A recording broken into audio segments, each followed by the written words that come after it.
Sir. வணக்கம். எப்படி இருக்கீங்க? நல்லா இருக்கேன்ப்பா, நல்லா இருக்கேன். ரொம்ப ரொம்ப சந்தோஷமா இருக்கு உங்களை பார்த்ததும் இன்டர்வியூ பண்றதும். பட் அதுக்கு மேல ரொம்ப இமோஷனலா இருக்கு அப்படின்னு தான் வந்து சொல்லணும் சார்.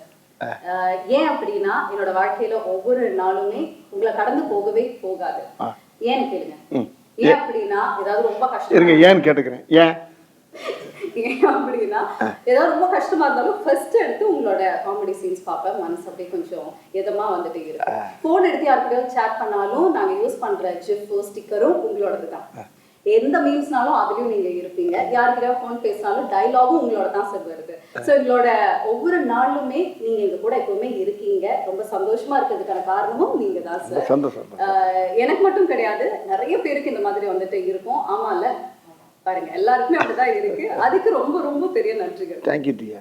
ஓகே, சோ இப்போ வந்துட்டு மாரிசன் படத்துக்காக நிறைய விஷயங்கள் நம்ம வந்து உங்ககிட்ட பேச போறோம் sir. First of all trailer வந்து பார்த்தேன். இது வரைக்குமே வடிவேல் சார் பார்க்காத ஒரு சாயல்ல வந்துட்டு நீங்க நடிச்சிருக்கீங்க. ரொம்ப சீரியஸான, ரொம்ப இன்டென்ஸான ஒரு ரோல் வந்து பண்ணியிருக்கீங்க. இந்த படத்தை நீங்க சூஸ் பண்றதுக்கான காரணம் என்ன?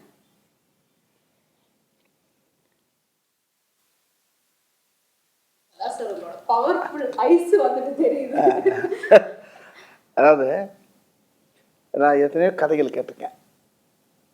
இது வரைக்கும் நீங்கள் சொன்ன மாதிரி, திவ்யா சொன்ன மாதிரி நிறைய காமெடி படம், காமெடியில் தான் அதிகமாக கவனம் செலுத்தினேன். நகைச்சுவையில் போவேன், எல்லாம் பண்ணுவேன். சில கதைகள் வந்து பிளாக் காமெடியோட வரும், சில கதைகள் வேறு மாதிரி இருக்கும். இப்போ மாமன்னன் பார்த்துருப்பீங்க, அது ஒரு மாதிரியான ரெட்ஜைனில் பண்ணப்படாது. இப்படியே பண்ணிகிட்டு இருக்கும்போது இப்படி மாமன்னன் வந்ததுக்குனால எனக்கு இன்னொரு கதை வந்து எனக்கு ஒருத்தர் சொன்னார். இந்த படத்துடைய ரைட்டர் கிருஷ்ணமூர்த்தி. அவர் சொல்லும்போது ரொம்ப நேரம் புரியல எனக்கு. அவரை திரும்பி துருவ இன்னும் மறுபடியும் சொல்லுங்கள், இன்னொக்க சொல்லுங்கன்னா அந்த கதைக்குள்ளே என்னால் போகவே முடியல. திருப்பி இன்னும் அந்த சீனை சொல்லுங்கள், அடுத்து இன்னும் அந்த முதல்ல ஒரு சீன் சொல்லுங்கள், அப்படியே ஒவ்வொரு சீனை திரும்ப திரும்ப திரும்ப திரும்ப அவர்கிட்ட கேட்டு உள்வாங்குறேன். வாங்கினா அவர் எங்கிட்ட போகிறாரு, அப்படி போகிறாரு. இந்த சடை பண்ணும்ல பெண்களுக்கு போன அந்த 3 சடை பின்னால் போடுற மாதிரி பல சடை போடுற மாதிரி இந்த ஒரு படத்தை முனியாண்டி விலங்குல பல பக்கம் சடை போட்டிருப்போம்ல, அது மாதிரி பல பெண்டுகள் வருது இல்லை பல. ஆனால் கதை பார்த்தீங்கன்னா கேட்க கேட்க கேட்க கேட்க அந்த கதையே வேறு மாதிரி இருக்கு. அது வித்தியாசமான கதையாக இருக்கேன். ரொம்ப நேரம் யோசனைட்டே இருக்கேன். அப்போ திரும்ப ஒரு 1 ஹவர் கேட்கக்கூடிய கதையை ஒரு 2 ஹவர் 3 ஹவர் அவர் கிருஷ்ணமூர்த்தி சார்கிட்ட கேட்குறேன். ரொம்ப வித்தியாசமாக இருக்கு, நல்லா இருக்காரு சார், யார் பண்ணுறாரு அப்படின்னு கேட்டேன். சௌத்ரி சார் சூப்பர் கூட்டிலேருந்து பண்ணுறாங்க சார். அவருடைய கோபுஷர் வந்து முகேஷ் சார் அப்படிலாம் சேர்ந்து எல்லாம் பண்ணுறாங்க. சரி அப்படிங்கும்போது அப்போ அந்த கதையை இப்போ இந்த கதைக்கு நான் பேசிகிட்டு இருக்கும்போது வேறு இதில் யார் இன்னொரு ஆள் யார் அப்படின்னு கேட்குறப்ப அவர் இன்னும் சொல்ல மாட்டேங்கிறார். இல்லை சார், கொஞ்சம் 2-3 நாள் உங்களுக்கு அந்த சஸ்பென்ஸ் வந்துடும் அப்படின்னாரு. அது நான் என்னே சொல்லிட்டீங்க, இன்னொரு ஆர்டிஸ்ட் யாருங்கிறத சொல்லுங்கன்னா அப்புறம் ஃபுல்லாக கதையை கட்டினேன். கதை எனக்கு பிடிச்சி போச்சு. இப்போ 2 நாள் சேர்ந்து திருப்பி மீட் பண்ணுறாரு. மீட் பண்ணோன்னே இந்த கதை வந்து சார் இல்லை பகவத் சார் பண்ணுறாரு சார் அப்படின்னாரு. எனக்கு பயங்கர சந்தோஷமாயிடுச்சு. அவரும் இப்போ தான் நம்ம மாமன்னன் காம்பினேஷன் உங்களுக்கு அந்த காம்போ இருக்குல்ல உங்களுக்கு, அவரா சூப்பராக இருக்குங்க அந்த காம்பினேஷன். அவர் கூட பண்ணுறப்போ அந்த படம் எப்படி இருக்கிறது அங்கனுக்குள்ள நானும் கிருஷ்ணன் சார் ஓட்டி பார்த்தோம். ரொம்ப திருப்பி இன்னொரு மீட்டிங்கில் வர்றாரு சார். இதில் வந்து டேரக்டர் என் ஃப்ரெண்டு அப்படின்னா அங்கே அருமையான அற்புதமான மனிதர் கிருஷ்ணமூர்த்தி மாதிரி அவர் ஒருத்தர், சுதீஷ் சங்கர். அவர் வந்து பார்த்தா அவர் அதே தெய்வ பக்தி. அந்த ஷூட்டிங்கில் எடுக்கும்போது திருவண்ணாமலைக்கு போனால் கேப்பில் போனால் திருவண்ணாமலை சுற்றிக்கிட்டே இருப்பார். ஆமாம், எங்கே ஆளை காணான்னு நம்ம யூரிங்கின்னு போகிறக்குள்ளே அவர் மலையை சுற்றி இருந்துருவார். அந்த அளவுக்கு அவர் ஒரு பக்திமான ஒரு அருமையான டைரக்டர். அவரை பற்றி சொன்னோன்னா அவர் அந்த சைடில் அவர் டைரக்ட் பண்ணுற மாதிரி இவர் ஒன்லி ரைட்டர் மாதிரி அவர் பேசிக்கிட்டாங்க. சரி, உங்களுக்குள்ளே அண்டர்ஸ்டாண்டிங் தான், எனக்கு ஒன்றும் பிரச்சனை இல்லை. பவுத் சார் வந்து சொன்னாராம் வடிவேல் சார் தான் நல்லா இருக்கும் அப்படின்னு சொன்னதாக நான் கேள்விப்பட்டாரு. அவர் கூட ஒரு இன்டர்வியூ இருந்தது. நீங்கள் நான் தான் வந்து இன்டர்வியூ பண்ணேன் பகத் சார். சோ கண்டிப்பா இந்த கதை உங்களுக்கு தெரிஞ்சிருக்கும் அப்படின்னு நினைக்கிறேன். அவர் வந்து என்ன சொன்னாருன்னா, ஃபர்ஸ்ட் நாங்க டீமோட உட்காந்து டிஸ்கஸ் பண்ணும்போது இந்த கதாபாத்திரத்துக்கு வடிவேல் சார் மாதிரி ஒருத்தர் இருந்தா கரெக்டா இருக்கும் அப்படின்னு சொன்னாங்க. அதுக்கப்புறம் வடிவேல் சாரே இருந்தா நல்லா இருக்கும் அப்படிங்கிற மாதிரி மாறி இருக்கு. அப்புறம் மலையாளத்துல பண்ண வேண்டிய படம் இது தமிழ்ல வடிவேல் சாருக்காகவே பண்ணணும் அப்படிங்கிற வந்து மாறி இருக்கு. நீங்க இதை எப்படி பாக்குறீங்க? ஐயோ பெரிய அவர் சொன்ன வார்த்தை எனக்கு வந்து மனசை ரொம்ப நெகிழ வைக்குது. என்னன்னா எனக்கு எப்படி நீங்கள் எப்படி செய்யோ அது மாதிரி எனக்கு பெரிய லட்சம் கோடி மக்களில் எவ்வளோ பேர் ரசிக்கிறோ அதில் அவர் எனக்கு பெரிய ரசிகர். அவர் என் நேரம் பார்த்தாலும் அப்பா வந்து உங்களை பாடுறா வடிவேல் இப்படி பண்ணுறாரு பாடுறா அப்படின்னு சொல்லுவார். அப்பாவை நானும் எங்கள் ஃபேமிலியெல்லாம் பயங்கர ஃபேன் அவங்களுக்கு அப்படின்னாரு. அப்படியே சார் நான் சின்ன பிள்ளைலேருந்து 12வது படிக்கிலேருந்து உங்கள் பார்த்துக்கிட்டேங்க சார், நான் பயங்கர தீவிர ஃபேன் சார் நான் அப்படின்னு மாமன்னே என்கிட்ட ரொம்ப நேரம் சொல்லியிருந்தார். இப்போ இந்த படத்தில் ரொம்ப நெருக்கமாக உட்காந்து பேசக்கூடிய அளவுக்கு இந்த படத்தில் அவர் கூட எனக்கு ஒரு வாய்ப்பு கிடைச்சது. அது அவர் கூட பண்ணுறப்ப மராக்கல் அறிஞன். அப்புறம் ஹீரோ நான் வந்து அவர் தான் ஹீரோன்னு இன்னும் சொல்லிக்கிட்டு இருக்கேன். எனக்கு ஹீரோ அவர் தான். இல்ல இதுல இன்னொரு ட்விஸ்ட் இருக்கு. ஒரு கேள்வி அவர்கிட்ட வந்து நான் கேட்டேன், யார் சார் இந்த படத்துல ஹீரோ? ஏன்னா 2 பேருமே ட்ரெய்லரை பார்க்கும்போது ஈக்குவலா இருக்கு கேரக்டர். எனக்கு ஒரு கன்ஃபியூஷன், யார் சார் இதுல ஹீரோ, நீங்களா இல்ல வடிவேல் சார் அப்படின்னு கேட்கும்போது அவர் சொன்னாரு இல்லவே இல்லைங்க 100% வடிவேல் சார் தான் ஹீரோ அப்படின்ட்டாரா? என்னன்னா வந்து ஃபஹத் சார் ஹீரோ அப்படின்னு. அதாவது வந்து அது ஒரு கை இந்த கை 2 கையும் சேர்ந்து கட்டில் தாங்க சத்தம் கேட்கும். அது மாதிரி அவரு நான் சேர்ந்து இணைந்த கைகள் இந்த மாதிரி அவர் கூட நடித்தது எனக்கு பெரிய பாக்கியம் அப்படிதான் நான் நினைக்கிறேன். ஆனால் அவர் என்ன நினைக்கிறாரு, என்னைய பெருசாக சொல்கிறாரு. எப்படியோ இந்த படத்தில் அந்த கதை வந்து அருமையான கதை தான் அந்த படத்தில் கண்கள். அது அந்த படத்துடைய டைரக்டரும் அந்த டீமே நல்ல டீம். அதெல்லாம் முக்கியமான ஆள் யாரான்னு கேட்டிங்கன்னா இப்போ நான், அவர் sir Bhagavath sir, director Sudheesh Sankar, Krishnamurthy sir. அதில் இன்னொரு பெரிய விஷயம்னா நம்ம யுவன் சார். ஆமாம், அது நீங்கள் கேட்கறதுக்கு முன்னாடி நான் சொல்லிட்டோம். ஆமாம், யுவன் சார் வந்து அந்த படத்தில் அப்படியே தள்ளி இருக்கார். அப்புறமா அவருடைய இசையெல்லாம் கேட்குறப்ப ரொம்ப அருமையாக இருக்குது. அதை விட இன்னொரு ஒரு பெரிய எல்லா டெக்னிக்ஸுமே சூப்பராக இல்லை. கேமராமேன் ஒரு ஆள் இருக்கார், கலைன்னு ஒரு பேர். உண்மையிலே கலை டைப் உள்ளதான் கேமராமேன் கலை. அந்த படத்தை அவ்வளோ அழகாக அந்த படத்துக்குள்ளே போகிறப்ப ஒரு மலையாள சினிமாக்குள்ளே போய் நடிச்சு வந்த மாதிரியே இருக்கு எனக்கு. ஆனால் தமிழ் படம் தான். அவங்க என்ன தமிழ் வந்து எடுத்துட்டு மலையாளத்துக்கு போகுது. இப்போ எதனால மலையாளம் படம் மாதிரி ஃபீல் ஆகுது?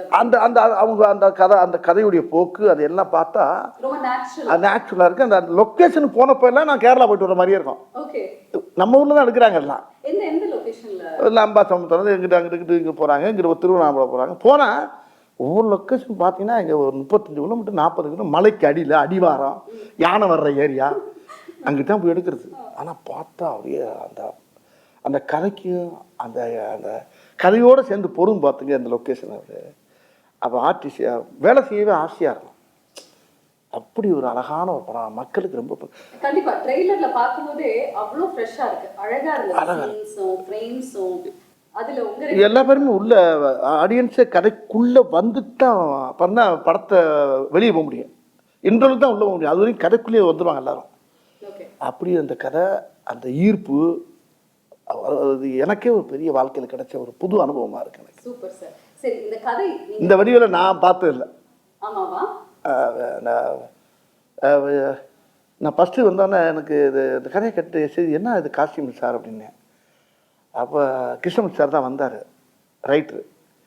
வந்து ஒரு சில்லு எடுத்தார், ஒரு ஃபேன் செட்டு போட்டு இன் பண்ணி நிற்கிறேன். இந்த தான் ஒரு சில்லு போட்டு நிற்கிறேன். எனக்கு இந்த ஒரு சில்லு போதும் சார் அப்படின்னாரு. என்ன சார் நிறையா எடுப்பாங்களேண்ணா? ஒன்று இதான் சார். ஓகே சார் அப்படின்ட்டாரு. இல்லை இன்னொரு 10-20 எடுங்க, வேறு மாதிரி எடுப்பா. என் மைண்டு மாறிடுச்சு சார், இதுதான் அப்படின்னாரு. இப்போ இந்த கெட்டப்பில் என்ன பார்க்குறாரு. அப்போ நான் என்ன பார்க்குறேன், மாமன்னனுக்கும் இதுக்கு ரொம்ப சேஞ்சு கிடைக்கல உங்களுக்கு. அது ஃபுல்லாக வேட் செட்டோட வருது. இது ஒரு ஃபேன் போட்டு ஒரு இன் பண்ணி ஒரு பேக்கோடு இருக்கார். பட் இவர் கேரக்டர் அவர் கேரக்டர்னு பார்க்குறப்ப எனக்கே ஒரு புதுசாக இருந்துச்சு. ஒரு வித்தியாசமான சாயல்ல நான் முதல்ல சொன்ன மாதிரி உங்களுக்கு ஒரு டிஃபரெண்டான எக்ஸ்பீரியன்ஸ், உங்களுக்கும் அந்த மாதிரி தான் இருந்திருக்கு. ஆமாம்மா, நானே ஆடியன்ஸ் என்ன படம் பார்க்கல, நான் நடிக்கும்போது அந்த ட்ரெயிலர் பார்க்கும்போது எனக்கே என்ன கேட்டாங்க, ட்ரெயிலர் பார்த்தீங்கன்னா சார் எனக்கு சார் என்ன கண்ணை கட்டுறது என்ன புரியல. வித்தியாசமாக இருக்குது அப்படின்றது ரொம்ப பெருமையாக இருந்துச்சு எனக்கு. ஓகே, இந்த கதை வந்து நீங்க கேட்கும் பொழுது எந்த விஷயம் அப்போ கண்டிப்பா இந்த கதைக்கு மேப்டா இருப்பேன், நான் இதை கண்டிப்பா பண்ணணும் அப்படின்னு எந்த பாயிண்ட்ல உங்களுக்கு தோணுச்சு சார்? ரொம்ப அருமையான கேள்வி இது. இந்த கேள்வி தான் இந்த பேட்டியிலே ரொம்ப முக்கியமான கேள்வி நினைக்கிறேன். இது எப்படின்னா,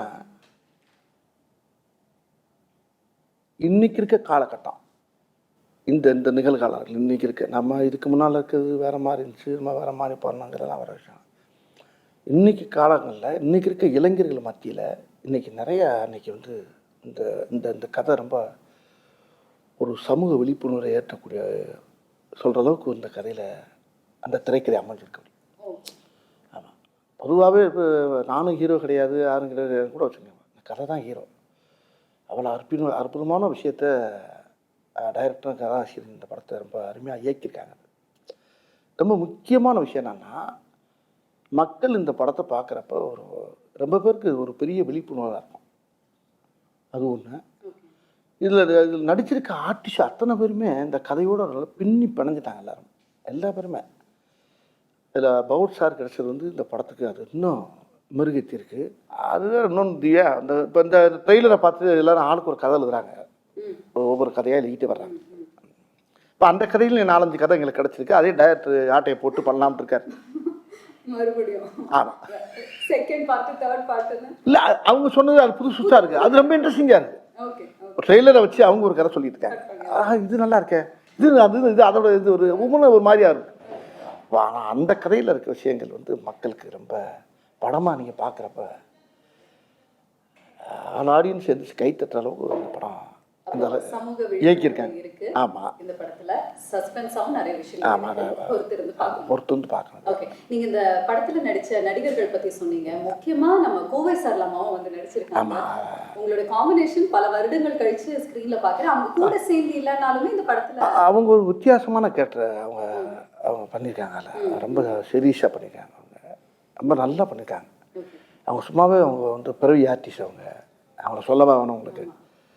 அவங்க எந்த கேரக்டர் கொடுத்தாலும் அசத்திட்டு போகிறாங்க. அதான் தமிழ் சினிமாவில் அவங்க இன்னொரு மனோரமா மாதிரி இருந்துச்சுங்களேன். அவங்க இந்த படத்தில் வேற மாதிரி அவங்க பண்ணியிருப்பாங்க. சூப்பர். ரொம்ப வருடங்கள் கழிச்சு நீங்க இந்த படத்துல நடிக்கும்போது அனுபவம் எப்படி இருந்தது சார் அம்மா கூட? அவங்களுக்கு எனக்கு அதிகமாக காம்பினேஷன் வராது. அப்படி இருந்தாலும் ஒரு சில இடத்துல காம்பினேஷன் இருப்போம். அவங்க ஒரு போலீஸ் ஆஃபீஸராக வராங்க, அது வேற மாதிரி இருக்காது. சரி, இந்த கதாபாத்திரத்துக்கு டெஃபினட்டாக ஒரு டிஃப்ரெண்டான லுக் உங்களுக்கு வந்துட்டே இருக்கு. பட் நீங்க எப்படியெல்லாம் வந்து ட்ரெயின் எடுத்தீங்க சார்? ஏதாவது ட்ரைனிங்கோ இல்லை இதுக்கு வந்து நீங்க ஏதாவது ஸ்பெஷலாக ரிஹர்சல்ஸோ அந்த மாதிரி ஏதாவது? இல்லை, அந்த கதையை நல்லா உள்வாங்கினேன். ஒரு தடவைக்கு 100 தடவை உள்வாங்கினேன். வாங்கி அந்த கதாபாத்திரத்தை வந்து உள்வாங்கும் போது எனக்கு அதான் சொல்லல, படம் ரிலீஸுக்கு முன்னால் இந்த கேள்விக்கெல்லாம் சரியான விட கொடுப்பேன் நான். என்ன இது முடிஞ்சதுக்கு அப்புறமா நீங்க எல்லாத்தையும் வந்து சொல்லி இருந்திருப்பீங்க. கொஞ்சம் யோசனை வேண்டியா இருக்கு. ரொம்ப அதை நிறையா உள்வாங்கும் போது இந்த கதை இன்னைக்கு சமுதாயத்துக்கு தேவைப்படுது. சொல்லணும், இந்த கதையை சொல்லி ஆகணும். அதுக்கு என்னை தேர்ந்தெடுத்தது வந்து பகவத் சாருங்கும் போது ரொம்ப பயங்கர ஆச்சரியமாக இருக்கு எனக்கு. இல்ல, மாமன்னன் படம் அப்போ கூட மாரி செல்வராஜ் சாரும் அண்ட் உதய சாரும் வந்து சொல்லியிருந்தாங்க, என்னதான் வந்துட்டு எல்லாருமே இருந்தாலும் ஃபஹத் சாருக்கு வந்து செட்டில் சரி எப்பவுமே வந்து வடிவேல் சார் மேலே அவ்வளோ ஒரு பிரியம். சீக்கிரமா வந்து அவர் கூட போய் உட்காந்து பேசுவாங்க, நிறைய விஷயங்கள் உட்காந்து பேசிட்டு இருப்பாங்க அப்படின்னு எல்லாம் வந்து சொன்னாங்க. என்ன மாதிரி விஷயங்கள் வந்து நீங்க அவ்வளோ டிஸ்கஸ் பண்ணுவீங்க? அண்ட் உண்மையாலுமே அவருக்கு உங்க மேல அவ்வளோ பிரியம், பட் எந்த அளவுக்கு உங்களை அந்த ஒவ்வொரு சீனையும் அவர் சொல்லுவார். நான் நடித்த சீனை பூரா அவர் சொல்லி காட்டுவார் எனக்கு. ஓகே, நான் அவர் படம் ரொம்ப அதிகமாக கொஞ்சம் கம்மியாக தான் பார்த்துருக்கேன். ஆனால் என்ன அவர் படிப்படியாக பார்த்துருக்காரு. ஒவ்வொரு படத்தையும் பார்த்து அந்த காமெடி அவர் சொல்லி சொல்லி சிரிப்பார். அதை சொல்லும்போது எனக்கு அப்புறம் நான் அந்த காமெடி எப்படி நடந்துச்சு, எப்படி நடந்துச்சு, இப்படி ஒவ்வொரு சம்பவத்தையும் நான் ஸ்பாட்டில் நின்று நடந்துச்சு, நான் நடித்த இடங்களை அப்புறம் சொல்லிட்டு அவரை சிரிக்க பற்றிருப்பேன். ஆமாம், அது எத்தனை தடவை பார்த்தாலும் அவர்கிட்ட நிறைய இன்னும் சொல்லிக்கிட்டே இருப்பேன். அவரும் சிரிச்சுக்கிட்டே இருப்பார், அவர் கைத்தட்டி சிரிச்சுக்கிட்டு இருப்பார். சோ அந்த மாதிரி மாரிசன் படத்தோடைய ஷூட்டிங் ஸ்பாட்ல ஏதாவது இன்ட்ரெஸ்டிங்கான சம்பவங்கள் நடந்திருக்கா சார்? இந்த படத்துலையா? அது நிறையா நடந்திருக்குது. நிறையா ஏகப்பட்ட காமெடி நடக்கும். இப்போ நானே அவருக்கு ஏதாவது சொல்லுவேன்ல, அவர் சொன்னோன்னா டக்குன்னு இவர் வந்து சார் இந்த இடத்துல இது வச்சா நல்லா இருக்குமா அப்படின்னா டக்குன்னு அவர் டக்குன்னு அவரை பார்ப்பார். கிருஷ்ணமூர்த்தியை ரைட்ரு ஒன்று ரைட்ரு என்ன அவங்க மாத்திட்டாங்களோங்கிற மாதிரி. நீ ஒரு கரையை மாற்றி வேறு மாதிரி போடுவாங்க. ஒரு பீதியாக இருக்கும். அவனு இவர் ரைட் சொல்லுவார். ஆனால் அது வேணுமா, அது வேணுமா, ஏன்னா அவர் கதையில் ஆனால் அதில் சேரும், அது அந்த அந்த டைலாக் சேரும். ஆனால் அவருக்கு ஆசையாக இருக்கும், அவருக்கு பௌத் சாருக்கு. ஆனால் அவர் நல்லா இருக்கே அப்படிம்பாரு. அப்புறம் கிருஷ்ணன் சார் சரி வேணாம் அப்படிம்பாரு. பௌத் சார் வேணான்றாரு. வேணான்னா அவனு டேரக்டர் சார் அங்கேருந்து வந்துடுவார். சுதிசங்கர் சார் அங்கேருந்து வந்துடுவார். என்ன என்ன அப்படின்பாரு. இல்லை இது நல்லா இருக்கே அப்படின்பாரு. ஒன்று அவங்க 3 பேரும் மலையாளத்தில் பேசிட்டு இருப்பாங்க. நான் ஒரு ஆள் மட்டும் இந்த திக்கு தெரியாமல், திசை தெரியாமல், பாச தெரியாமல் அப்படியே நின்றுக்கிட்டே இருப்பேன். இது என்ன பார்ப்பேன், என்ன பேசுகிறாங்க, பேசாமல் வீட்டுக்கு அனுப்பிடலாங்கிறாங்களா, என்ன பேசி 3 பேரும் மலையாளத்தை பேசிகிட்டே இருப்பாங்க. நான் அதான் சொல்லல, தினம் மலையாள ஷூட்டிங் போயிட்டு வந்த மாதிரியே இருக்கும். ஆமாம். அப்புறம் அவங்க எவ்வளோ கிருஷ்ணன் சார் பதறுவார். சார் வேணாம் சார், தெரியாமல் கேட்டு தொலைங்க, விட்டு தொலைங்க அப்படி. இல்லை சார் ஓகே சார் அப்படின்பாரு. இல்ல ஃபஹத் சார் ஒரு விஷயம் வந்து சொன்னாரு, சீரியஸான ஒரு சீன் நாங்க நடிச்சுட்டு வருவோம், ஆனா வடிவேல் சார் உடனே பின்னாடி வந்துட்டு அதே சீனை அவர் ஒரு காமெடியான ஒரு வேலை அப்படி சிலது வைக்கப்பட்டது இருக்கு, வேணான்னு சொன்னது இருக்கு. இப்படி சில விஷயம் ரொம்ப எனக்குள்ள ரொம்ப சுவாரஸ்யமா ஜாலியாக எடுத்துக்கிறோம் நாங்கள். அதே மாதிரி அவர் நிறையா சொல்லுவார். டைரக்டர் ரொம்ப அவர் இல்லை, நாங்கள்லாம் ஒன்று யோசிப்போம், ரைட்டர் ஒன்று யோசிப்பார், டைரக்டர் அங்கே புதுசாக ஒன்று சொல்லுவார். அந்த இடத்துல அப்படி சேர்ந்து இந்த ஸ்பாட்லேயே அந்த இடத்துல மாற்றுவோம், நல்லாயிருக்கும். நல்ல டீம். இந்த இடையில அவர் வந்துடுவார். சில நேரத்தில் இந்த தமிழில் சில வார்த்தை எங்களுக்கு புரியாது. அவர் ரைட்டர் நல்லா தமிழ் பேசுவார், கிருஷ்ணமூர்த்தி சார். அவர் டைரக்டர் சார் கொஞ்சம் தமிழ் அப்படியே ரா பா ஆ பா ஓ ஆ அப்படின்னு போயிட்டு வருவார். இது மலையாளம் இல்லை, நீங்கள் வர. அப்புறம் அங்கேருந்து கேமராமேன் வர என்ன என்ன ஓ இதா சார், இது இந்த தமிழில் வந்து இது வரும் சார், மலையாளத்தில் அப்படி வரும். ஓ சார் அப்படியா, இது இப்படி சொன்னால் நல்லா இருக்கு அப்படி இப்படி 2 பேரும் அந்த அந்த எல்லாம் தாய் பிள்ளையா எல்லாம் பூரா அதானே, ஒரு தாய் பிள்ளை தானே எல்லாம். நாங்கள்லாம் சேர்ந்து 2 மொழியும் சேர்ந்து அதில் விளாண்டுருப்போம் பாருங்க, பிரமாமா. உண்மையிலே நல்ல அனுபவம், நல்ல படம், மக்களுக்கு சொல்ல வேண்டிய ஒரு நல்ல விஷயத்தை விழிப்புணர்வு ஆக்குற அளவுக்கு ஒரு படத்தை கொடுத்துருக்காங்க. Super sir, very nice. இதுல ரொம்ப ஒரு டீப்பான விஷயம் என்னன்னா, அல்சைமர்ஸ் பேஷண்டா வந்து நீங்க நடிச்சிருக்கீங்க, அதாவது மறந்து போற ஒரு விஷயம். ஸோ அந்த மாதிரி கதையை தாண்டி நிஜ வாழ்க்கையில நீங்க ஏதாவது மறந்து போய் எங்கேயாவது மாட்டின அனுபவங்கள் இருக்கா? நல்ல வார்த்தை அது. இது எப்படின்னா, எல்லாருக்குமே இந்த வியாதி இருக்கு, எல்லாருக்குமே அந்த வியாதி இருக்கு. இந்த வியாதி இல்லாதவங்களே கிடையாது. ரொம்ப பேரும் இது ரைட்டர் வந்து என்கிட்ட சொன்னபோது கிருஷ்ணன் சார் சொன்னாருன்ற. பொதுவாக பாருங்கள், நம்ம வீட்டில் நம்ம இல்லை நம்ம அம்மாவாக இருக்கணும், ஒய்ஃபாக இருக்கணும், யாரும் அந்த கார் போயிட்டு இருக்கணும் 50 கிலோமீட்டருக்கு அங்கிட்டு, ஐயோ வீட்டை அதை மறந்து வந்துட்டு, ஐயோ வண்டியை தப்புங்க, இதை வச்சுட்டு பேக்கை வச்சுட்டு வளையலை வச்சுட்டு அப்படி ஒரே ஒன்று பார்த்தா அவன் டிரைவர் என்ன செய்யாது அவன் ஓட்டிக்கிட்டு இங்கே ஃபேமிலி கத்துற பாட்டு ஒரே ஏதோ ஒரு பேக்கை வச்சுட்டு வந்துட்டாலாம், அவன் ஓரமாக வண்டியை நிப்பாட்டிட்டான். ஏப்பா எப்படி கொண்டு வர முடியுமா, எங்க 70 கிலோமீட்டர் வந்தாச்சுங்க. இப்படிலாம் நடக்கும், நிறைய பார்த்துப்போம் வாழ்க்கையில், எல்லார் வீட்லையும். எல்லார் வீட்லையும் அது பெரிய ஒரு முக்கியம். அந்த மறக்கிறது ரொம்ப. இப்போ பாருங்க, நான் இப்போ காரில் வந்துருக்கேன், துண்டை மறந்துட்டேன். இந்த துண்டை வீட்டில் வச்சுட்டு வந்தா கையில் துண்டு இல்லாமல் இருக்க முடியாரா, ஐயோ அந்த தவளை காணாமடான்னு சொல்லிட்டு வந்தேன். வெளியே வந்து பார்க்குறேன், டவுசர் பையில் இருக்கு, இங்கே தான் இருக்குது. அந்த ஆட்டை தோலில் போட்டு தருவாங்கல்ல, அது மாதிரி நிறைய விஷயங்கள் மறதிங்கிறது வந்து வாழ்க்கையில் மனுஷனோட ரொம்ப கலந்துருச்சு இன்னைக்கு. அப்போ அந்த மறதிங்கிறத எப்படிங்கிறத அந்த இடத்துல அது எனக்கு இந்த கதையில் வந்து ரொம்ப உதவியாக இருந்துச்சு. ஓகே, நிஜ வாழ்க்கையில் என்ன சார் நினைக்கிறீங்க? இது ஒரு பர்சனல் குவெஸ்டன். மறந்து போகிறது வந்துட்டு அது ஒரு பாசிட்டிவான விஷயமா இல்லை அது ஒரு நெகட்டிவ் அப்படின்னு நினைக்கிறீங்களா? ஏன்னா நிறைய சம்பவங்கள் நம்ம மறந்தா போதும் அப்படின்னு வந்து தோணும், அதனால நிறைய நெகட்டிவும் இருக்கு. பட் நீங்க எப்படி சார் இதை பார்க்க? ஆமாம், அது மறதிங்கிறது வந்து பெரிய ஆபத்தான விஷயம் இல்லை. மறதிங்கிறது எவ்வளோ பெரிய விஷயம். டைரக்டர் என்கிட்ட சொன்னார், முதல்ல நேரத்தை மறக்கிறது, அப்புறம் இடத்த மறக்கிறது, அப்புறம் தன்னை மறக்கிறது. தன்னை மறந்தாச்சுன்னா உயிரோடு இருந்து பிரயோஜனம் இல்லை. அப்படி ஒரு வியாதி எனக்கு இந்த படத்தில். அதுக்கப்புறம் கதை எனக்கு அப்படி ஒரு வியாதி எனக்கு அந்த படத்தில் இருக்குது. அதைத்தான் நானும் படத்தை பார்க்கணும்னு ஆசையாக இருக்கேன். இன்னும் இன்னும் பார்க்க நான் ட்ரெய்லர் பார்த்துட்டு தான் இருக்கேன். ஓகே, அப்ப எல்லாருமே சேர்ந்து வந்து போய் பார்த்துருவோம். ஏன்னா இந்த ட்ரெய்லர் பார்த்ததுக்கு அப்புறமாவே ரொம்ப ஆசையே இருக்கு, எப்படி கதை போகும் இவங்க 2 பேரும் காம்பினேஷன். ஆக்சுவலி இந்த 2 பேருக்குள்ள என்ன காம்பினேஷன்ல வந்து டிராவல் பண்ணி, ஏன்னா அவர் திருட அப்படிங்கிறது வந்து தெரிஞ்சிச்சு ட்ரெயிலே, நீங்க ஒரு பேஷண்ட், பட் இவங்களுக்குள்ள இருக்கக்கூடிய அந்த ஒரு உறவு என்ன, எப்படி போகுது, எப்படி முடிய போகுது அப்படின்னு தெரிஞ்சுக்கிறதுக்கு எங்களுக்கு ரொம்ப ரொம்ப ஆவலா தான் இருக்கு. நீங்க வந்து சொன்னீங்க லொகேஷன்ஸ் எல்லாம் அவ்வளோ அருமையா இருக்கு, சூப்பரா இருந்ததுன்னு. முழுக்க முழுக்க ஒரு ரோட் ட்ரிப் கதை மாதிரி வந்துட்டு ஃபீல் ஆகுது, அந்த மாதிரியா சார்? நீங்க அப்படி பேசிட்டே கதையை பூரா கேட்குறீங்களா இப்போ?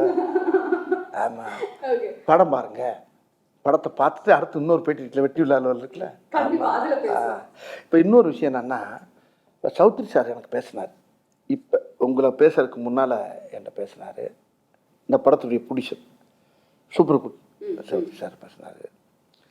வடிவேல் படத்தை பார்த்தேன், பயங்கர சந்தோஷமாக இருக்கேன் நான்.